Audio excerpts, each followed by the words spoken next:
Yormes Choice, Councilor Kuya Doc Francis Almiro, Councilor DJ Bagacci, Councilor Romeo Omenbagay, Councilor Eunice Castro, Councilor Attorney Lady Quitos, at Councilor Rino Tolentino.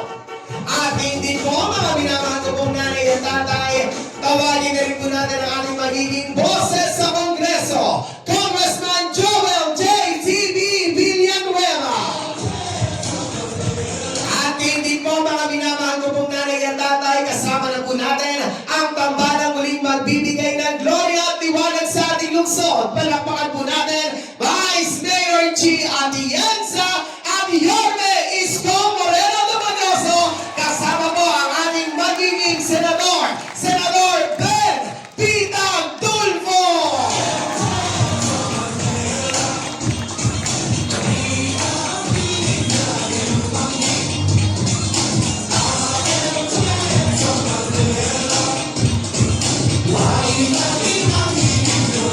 Muli po, palakpakan po natin, Vice Mayor G. Atienza, Yorme Isko Moreno Dumagoso, at Senador Ben Pitang Tulfo.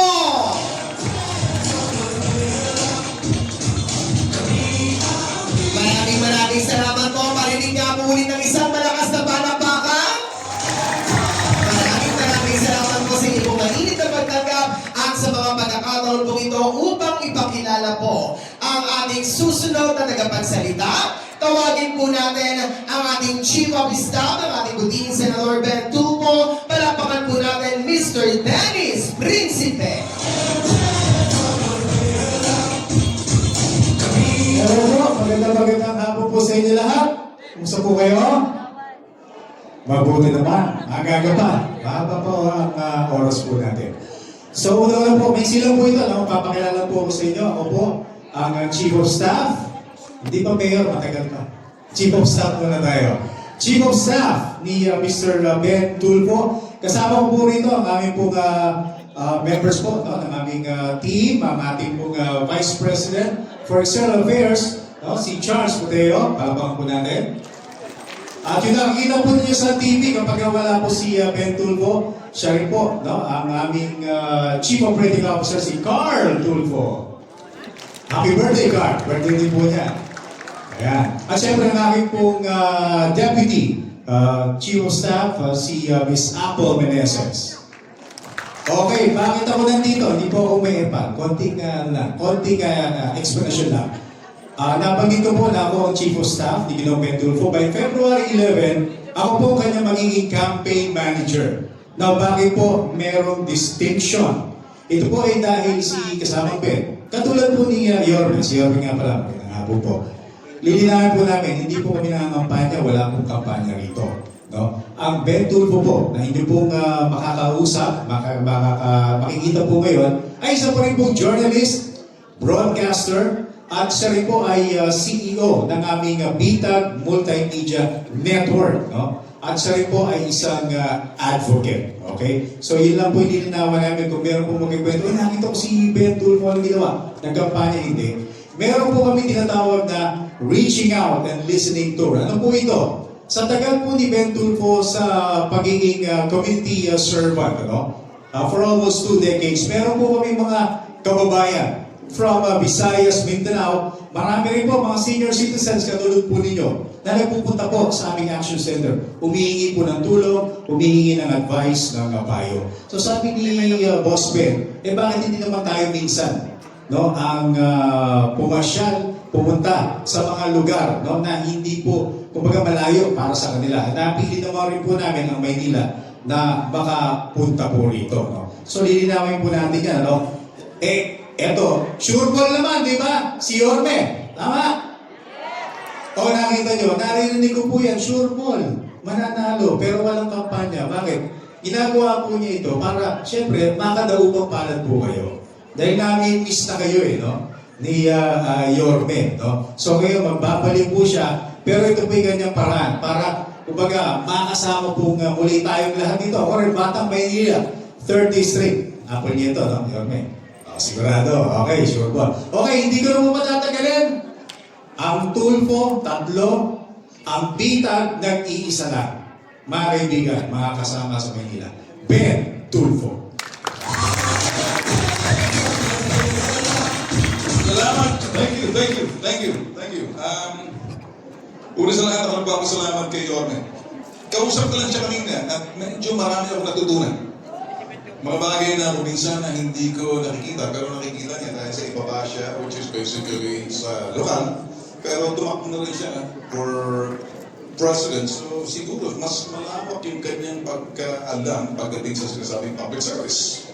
Kaya I tip my hat kay Mayor Isko Moreno is comeback kanyang Vice Mayor, si Ali. Si Atienza. So, and the rest of the kasama natin ngayon. Dediretso na ako para wala nang nasabi na naman ng aking Chief of Staff. Incidentally, pagdating ng Pebrero 11, siya na yung magiging campaign manager namin. Bakit ako nandito?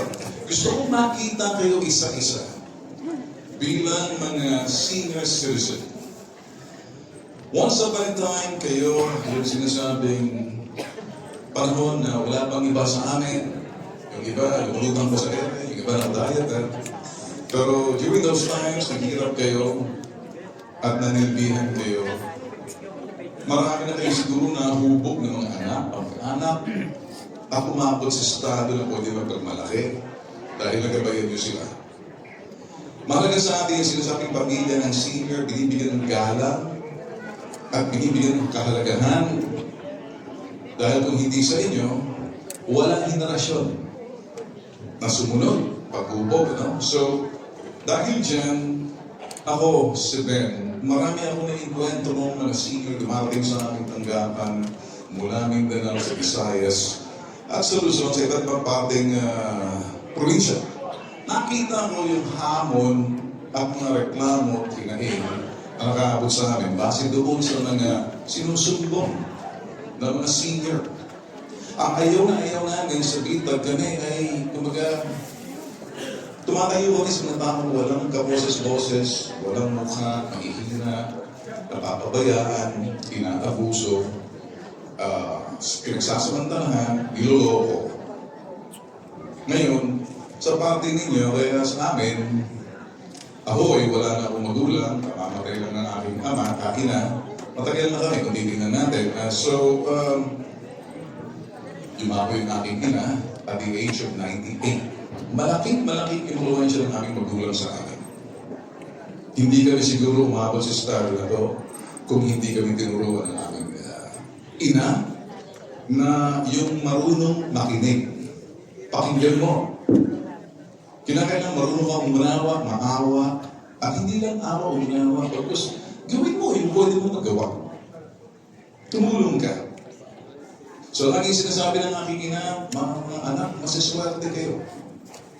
At dahil maswerte kayo, natalim sa aming isipan na yung bagay na yun, intindihin nyo. Pag medyo mababa sa inyo, hindi kayo kinakailangan, tulungan nyo. Huwag na ikantay. Yung aming ama, matapang. Constabulary, militar. Kaya kung saan sa akin ng destino, iba't ibang probinsya, hindi ako napag-aral ng isang eskwelahan na kumbaga na kompleto ko ng 2-3 taon. Hindi, iba't iba. Kaya natikman ko lahat ng mga astig, ng mga bully. Kaya kami naging ganito. Kapag sick, kasi kinakailangan, bawat eskwelahan pinagpuntahan mo, makakagkwento mo yung mga sinasabing bully, manduduro, lahat na. Kapag hindi ka marunong dumapensa, hindi mo kayo ipagtanggol sa sarili mo, kawawa ka. At ang makikita nila na medyo, ito matapang. So lahat ng mga masasagasaan, pinubugbog, niloloko, tumatakbo sa amin. So, naging tatak namin yun. Na parang tumayo, tapos mahihina. Kaya kami na nung araw kasi puso pa yung suntukan eh. Sa likod ng eskwelahan, sa ilalim ng puno ng mangga. Square na agad yan. Mag-a-announce niya, ako, mamay, may laban na. So, naging kabahagi sa amin yun. Paghubog sa amin, napakahirap ng dinanas mo na kung saan-saan ka. O ako pinanganak sa Lanao. Isang kapatid ko sa Hulo, yung isa sa Cotabato, yung isa sa Davao, yung isa sa Cagayan de Oro City, 2 lang sa Manila, isa sa Leyte. Sa dami na, di ba? Tsaka kung saan ang destino ng tatay namin nandoon kami. Kaya ganito ang aming pagiging astig. Totoo, hindi kami naminagay. Pero isang bagay na gusto ko lang makita na nakita ko kayo, may habang namin pag-uusap kanina, kinaalam ko, ano bang ganito, nakita ko iba yung bagay na ginagawa niya sa Manila, pakutupad ang sinasabing pag-aalaga tungkol sa mga senior. Siguro, you're so lucky. Lab, halika. Swerte ninyo. Sana bumalik to. At, Dalhin mo na ito. hindi na kinakaroon pa nito. Hindi na eh. Kumbaga, sigurado na yan. Kaya lang, meron ako nakikita sa kanya. Gusto niya siguro talagang people. Gusto niya kayo makausap. So ako, marami ang natutunan sa kanya. Mga matatanda lumalapit sa amin. Ang unang nakikita ko, yung napapabayaan ng mga anak. Napapabayaan na binabalagawa na. Meron sinasabing elderly abuse. Kuminsan, binababayaan na sa lansangan. Napapadpad sa amin, tumutulong na kami. Kaya nung kikipag-usap ko sa DSW Secretary ng si Rex Gatchalian, sabi niya, Ben, siguro, itong ating gagawin na gusto namin makapag-ugnayan sa Department of Justice at saka sa DSWD na obligahin ang mga anak, alagaan, huwag pabayaan ang mga matatanda, bagkos mahalin. Pero may nakikita kami ng mga loko-loko mga anak. Napakawalang hiya. Kumbaga, pinaaral ka, pinalagaan ka, pagkatapos papabayaan ka kung ano pinagagawa. Yun ang ayaw namin. Marami na kaming nakita na kung minsan matanda na, iiyak nyo. Wala na matirhan. So, gagawa kami ng paraan na parang ilagay siya sa sinasabing home for the aged. Kumbaga, wala nang silbi para sa kanila. Kaya mapalad kayo, kung nandito kayo ngayon, nandito kayo si Yorme, may ginagawa siya pagtulong sa inyo. And ganoon din ang aming sisiguraduhin na bagay na mabigyan, masilip ng gusto para kasing pag-ibigin yung kalagayan, sitwasyon ninyo, kapakanan ninyo, kayo mga senior. At ano yung magagawa ng mga anak? Kasi once upon a time, kung anong tinuro niyo sa anak ninyo, ganoon din ang gagawin. Kung minsan turo tayo ng turo, pero iba yung nakikita. Kaya ako naniniwala kung anong nakikita ng anak sa magulang, yun din ang kanyang gagawin. Pero meron tayong nakikita ng magulang, anak, ba't ka ganyan? Hindi naman ako nagkulang sa pangarap. Ang hindi na nakita, hindi, kumbaga night-time, iba pong pangaral ninyo, iba pong aking nakikita. So, yung nakikita ko sa magulang ko, nung nakikita ko sa nanay ko, sa tatay ko, iisa lang. Yung pangaral sa amin, turo sa amin, yun din ang nakikita namin. Pero pag medyo nagkaiba, kung minsan lumalapit sa amin yung mga anak, pagkatapos i-interview namin sa radyo, ba't nagaganyan? Ba't nagaganyan sa anak mo? Bakit sa tatay mo? Nakita namin na medyo may problema yung relasyon ng anak sa magulang. Yung magulang, nagpapaya ng mga panahon yun. Kaya ito bagay na to, sinishare ko lang sa ito. Hindi ako nangangaral. Mga totoong tao, totoong buhay, totoong hamon, totoong pangyayari. Hindi ako gumagawa ng kwento. Hindi kami gumagawa ng kwento. Mga totoong pangyayari, totoong biktima mismo ng karahasan, pagpapabaya ng kanilang mga anak, at mga totoong ito'y tao na may totoong hamon na kinakailangan bigyan ng solusyon sa pamamagitan ng pag-aaral. Paigtingin pala kasi ng estado ninyo, kapakanan ninyo, karapatan ninyo. Yun ang aking gustong sabihin. Pero for now, ang isang nakita ko kay Yorme, iba yung execution. Iba yung gusto niya mangyari dahil parang kayo dumating na ang panahon ninyo na pinakailang inaalagaan, inaruga. Pag medyo lahat sana ng mga politiko natin ay tinitingnan, pinangangalagaan ang kapakanan. Una, yung estado ninyo, kapakanan ninyo, kalagayan ninyo, at karapatan ninyo. Kaya siguro lalakas. At nakikita ko, kayo, niya, at yung kanyang mga opisyalis na kasama niya, at makakaasa kayo sa akin, ako tumatay ng bilang independente. Wala akong kinakampihan, pero ginagesta ko kahit sinong partido, okay lang sa akin. Basta ang importante, ang tao ang siyang pagsilbihan. Dahil ngayon, lahat na lang kinakailangan makakuha ng kontrata. At ang kontrata na yan, katumbas na sinasabing pananagutan, tiwala. Bakit piliin ninyo leader ninyo? Maraming gusto kumuha ng kontrata at akala gano'n lang kadali, may lulok sila na hindi na nakikita ang dahilan o yung bagay na responsibilidad pananagutan. Pero kinakailangan mo na ng tiwala. Nag-uumpisa sa tiwala, respeto. Nakakamtan yan, hindi pinagkakalaro. Yan, si Yori. Yan, ang kanyang natin. Ang tiwala at respeto ay nakakamtan, hindi pinagkakaloob.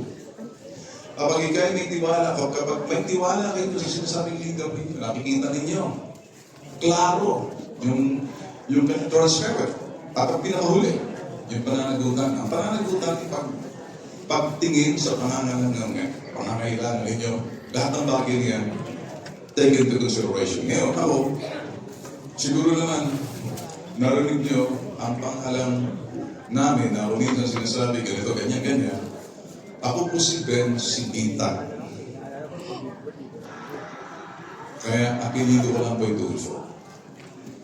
Kaya ngayon, pakikipag-ugnayan ko kay Yoke, makakasiguro kayo, na gagawin ko at yung mga team namin, nakahanda na kami sa mga bagay na kung anong gagawin namin, pagdating namin, kung lulubin ng buong may kapal, sa tamang panahon, alam ko na ang aking gagawin. Marami at mahirap magsalita, pero hindi yan ang punta rito. Nakikita ko kayo, sabi nga ni Mayor, nanggaling kayo sa ibang mga lugar, pero pumunta kayo rito. Ibig sabihin, nagpapatunay lamang yung tiwala at respeto ninyo sa Kanya. Kung ganoon ang respeto at tiwala ninyo sa Kanya, sana naman, kahit na konti, hihingi ako ng konti. Hihingin ako, medyo aarapon na ako ng kahit na ganito lang. Pero kung gano'n kalaki, kung mahaba, eh, mamahalin ko po kayo, hindi ko magkakalimutan eh. Ako po si Ben Sibita, Tulfo lang po. Ayaw ko po magsalita ng isang bagay kasi baka mamaya monitor tayo tapos sasabihin illegal camping. This is about reaching out. Inaabot ko kayo, pinakikinggan ko sa akin, mikropono niya, parang question and answer tayo, para at least hindi parang, baka mamaya sasabihin nila, ayaw, isa pa rin yung lulungin. Bahala na sila sa buhay nila. Okay? Maraming salamat po sa inyo.